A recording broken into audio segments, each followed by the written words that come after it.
Anak, bakit, Nay? Binilan kita ng bagong sapatos para sa school mo. Wow! Salamat, Nay!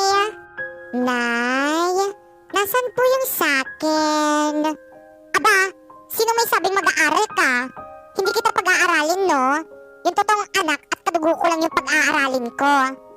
Pero, Nay, ang bilin po kasi ni tatay bago siya mamatay, magtapos daw po ako ng pag-aaral.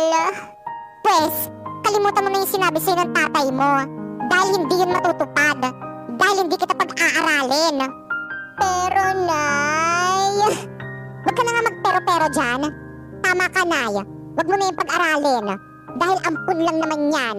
Hoy, ampon, umalis ka nga sa harapan namin. Maglinis ka doon. Opo, ate.